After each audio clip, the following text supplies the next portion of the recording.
Today we're going to continue our discussion of probability with the addition rule and multiplication rule. Probably not surprisingly, we have two key concepts that we'll be talking about. The first is the addition rule. This is a tool that lets us find the probability of A or B. That is, the probability that event A occurs or event B occurs, or they both occur. Whenever we see the word or with probabilities, it's going to trigger us to add those probabilities. Our second big concept is the multiplication rule. This is going to allow us to find the probability that both event A and B occur. Whenever we see the word and with probabilities, it's going to trigger us to multiply those probabilities. Now, up till now, we've been talking about simple events a lot, where we would have just A or just B, and we'd be finding the probability of A or the probability of B, but we haven't combined them to be trying to find something like the probability of A or B, or the probability of A and B. When we add those two things together, so we have A or B, and we're putting those two simple events together, what we've created is a compound event. So this is an event that combines two or more simple events together. So A or B and A and B are two examples of compound events. When we're talking about the addition rule, we're going to have the notation of the capital P for probability, some parentheses around A or B. This is the probability that in a single trial, event A occurs or event B occurs or they both occur. Intuitively, to find this probability, what we're going to do is we're going to take the number of ways that event A can occur, and we're going to add that to the number of ways that event B can occur. But we're going to be careful when we're adding those together that we're not double counting anything. So we're only going to do this in a way that each outcome is counted exactly once. And then what we'll do is we'll take that sum that we have and we'll divide it by the total number of outcomes in our sample space. So more formally, what this means is we're going to find the probability of A or B by taking the probability of A, adding the probability of B. And since the probability of A and B has been counted with both the probability of A and with the probability of B, we need to subtract one of those so that it's only counted once. So we're going to subtract out the probability of A and B. So that gives us what our addition rule is. Now, we have this important idea of disjoint events or mutually exclusive events that comes into play when we're dealing with our addition rule. Mutually exclusive events or disjoint events are events that cannot occur at the same time. So they don't overlap, so that means that the probability of A and B occurring at the same time, that thing that we were subtracting, is 0. So we don't have to worry about that subtraction in our formal addition rule whenever we have disjoint or mutually exclusive events. So let's take a look at an example. So some disjoint events might be randomly selecting someone for a clinical trial who is male, and another event of randomly selecting someone for a clinical trial who is female. The selected person cannot be both. All right. Some examples of not disjoint events would be randomly selecting someone taking a statistics course and randomly selecting someone who is female. Since there are female students in the statistics course, the person can be in both, so these are not disjoint or not mutually exclusive events.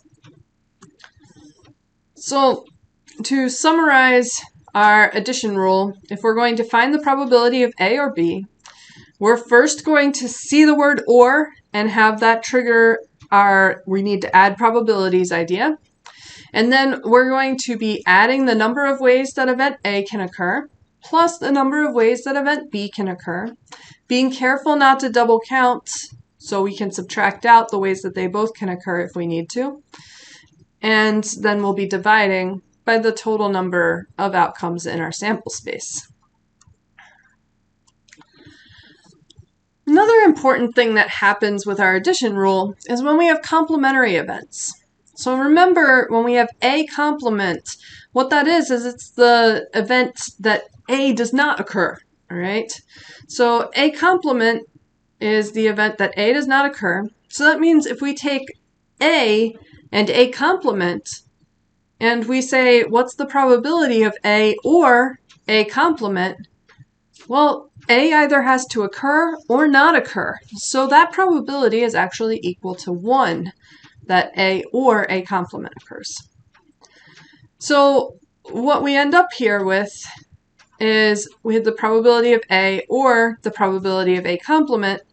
Well, we can add the two of them together, and since an event can't be in both A and A complement, they are disjoint events, and consequently, we don't have to do any subtraction, and we get this probability equals 1. So we have the probability of A plus the probability of A complement equals 1. And why that really matters to us is now if we're given information about the probability of A or the probability of A complement, we can find the probability of the other one by subtracting the one we know something about from 1. So these different forms of the probability of A plus the probability of A complement equals 1 are very helpful to us. So let's take a look at an example of that. So based on a journal article, the probability of randomly selecting someone who has sleepwalked is 0.292. So now, if I want to know if a person's randomly selected, what's the probability that they have not sleepwalked, I can use those rules that I have. So the probability that someone chosen has not sleepwalked should be 1 minus the probability that they have sleepwalked. So since I know the probability that they have sleepwalked is 0.292, I can take 1 minus 0.292 and get 0.708. So the probability of randomly selecting someone who has not sleepwalked is 0.708. Now, on to our next big idea, the multiplication rule. So some notation when we talk about the probability of A and B, what we're talking about is the probability that event A occurs in a first trial and event B occurs in a second trial. We also have this notation of the probability of B with a vertical bar and A. This represents the probability of event B occurring after it's already assumed that event A has already occurred. So this is event A occurs in the first trial. We're assuming that that's happened. And now we want to know the probability that B occurs in the second trial. This is sometimes read the probability of B given A. And that means the given that A has already occurred. So intuitively, what we're doing with the multiplication rule is we want to multiply the probability that event A occurs by the probability of event B. And we're going to be making sure that the probability of event B is found by assuming that A has already occurred. So what this looks like formally is the probability of A and B equals the probability of A times the probability of B given that A has already occurred. An important idea here is the idea that two events are independent. So two events A and B are independent if the occurrence of one does not affect the probability of the occurrence of the other.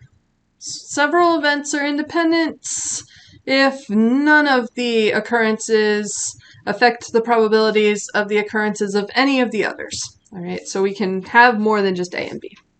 If A and B are not independent, then we call them dependent. So let's take a look at an example. So we have 50 test results from subjects who use drugs, then they're shown here. All right. So a positive test comes out 45 times, a negative test comes out 5 times, total number of tests given, 50. So we're going to take a look at answering two questions. The first one is if 2 of these 50 subjects are randomly selected with replacements, so that means we choose one and then we throw them back into the pool of 50, so we could choose that same person again. We're going to find the probability that the first selected person has a positive test and the second selected person has a negative test. So let's take a look at that. So with replacement, the first selection, there were 45 positive test results among 50.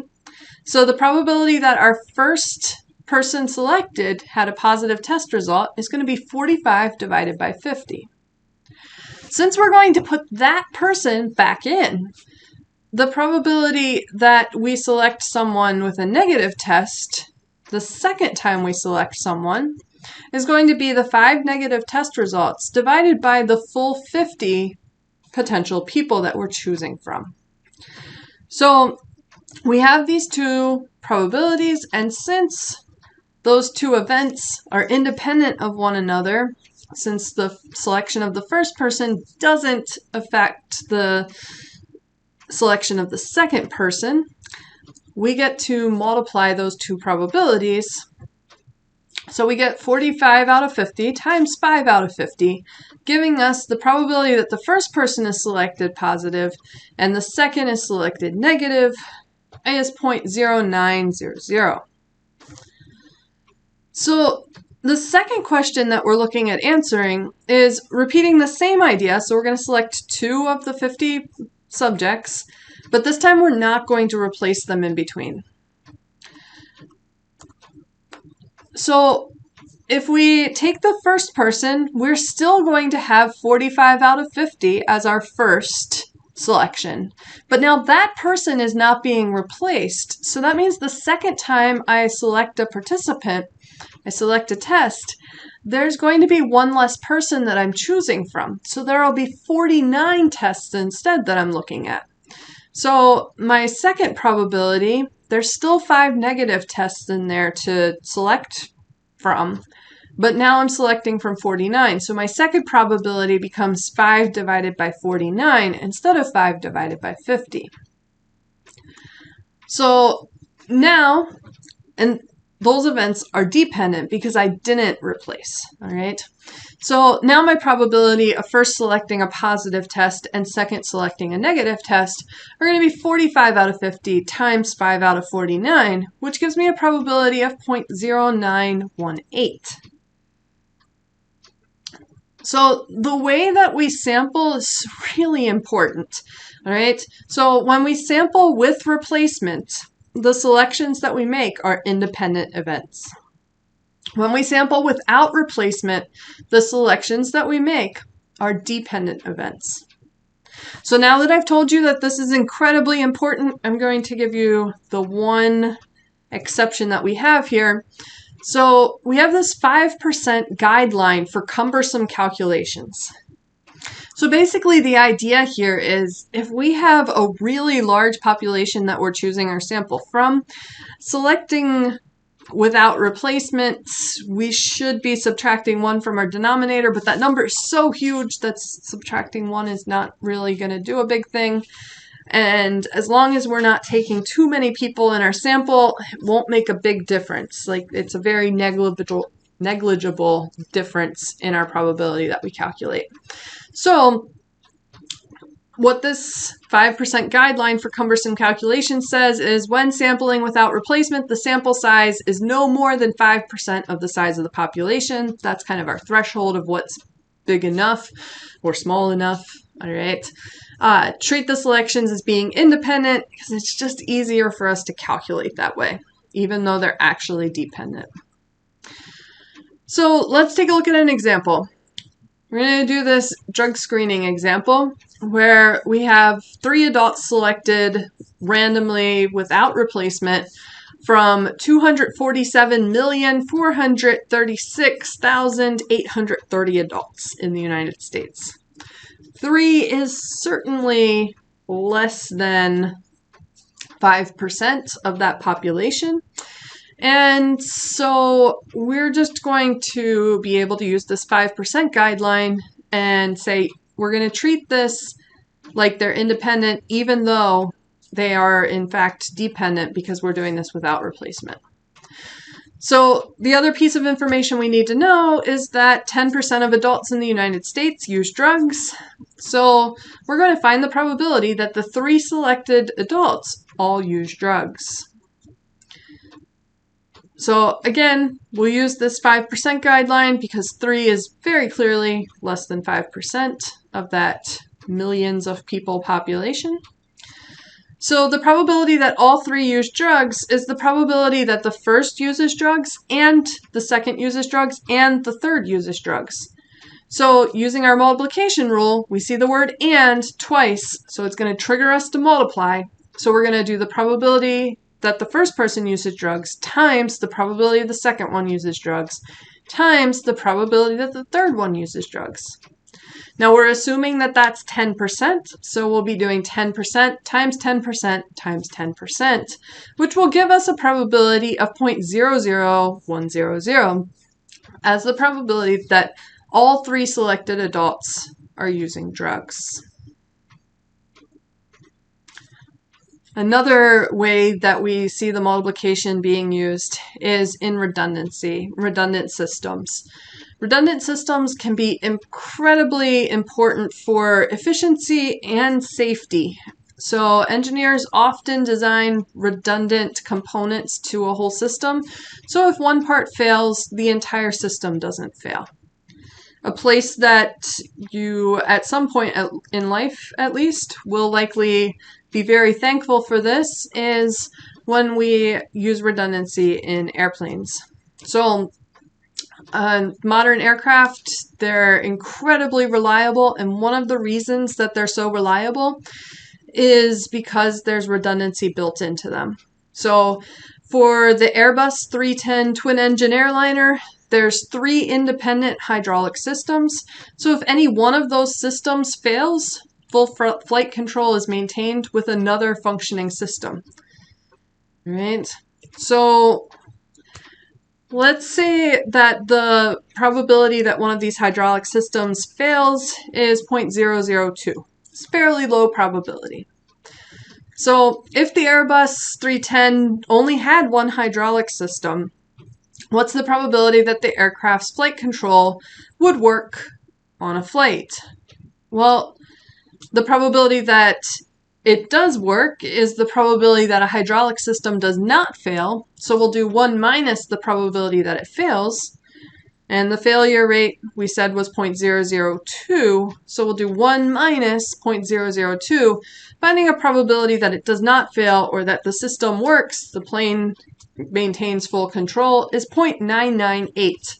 That's already a pretty good probability, but when you think about the fact that this plane holds hundreds of people flying them and there are thousands of these flights every day, we might want something a little bit better than that. So part B says, hey, you know what? It actually has 3 of these things. So what's the probability that in a typical flight we can actually maintain control with a working hydraulic system? So since these 3 hydraulic systems are independent of one another, we can find the probability that all 3 of them fail by multiplying the probability that each one fails by the probability the next one fails, and so on. So we'll have 0.002, 0.002, and 0.002. That gives us the probability that all hydraulic systems fail, which gives us the probability that we cannot maintain control of the aircraft. And that probability is given there. We've got 0.000000008. Lots of zeros there, huh?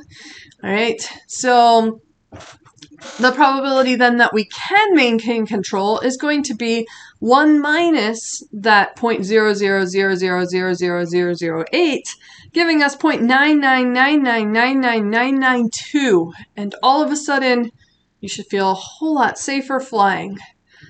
All right. So taking this and interpreting it by putting these redundant systems in, these 3 independent hydraulic systems, the safety factor, the risk of failure, it's not 1/3 of what it would have been. It's in fact 1/250,000th of what it was. All right, so having these two added redundant systems in addition to the one we need functioning, we've increased safety dramatically. So just a quick summary, the addition rule, the word or is going to trigger you to add your probabilities and make sure that you're not double counting things. The word and is going to trigger you to multiply for our multiplication rule, and we need to be making sure that we're remembering to take into account that event A happened previously to event B happening when we're finding the probability of B that we're going to multiply by.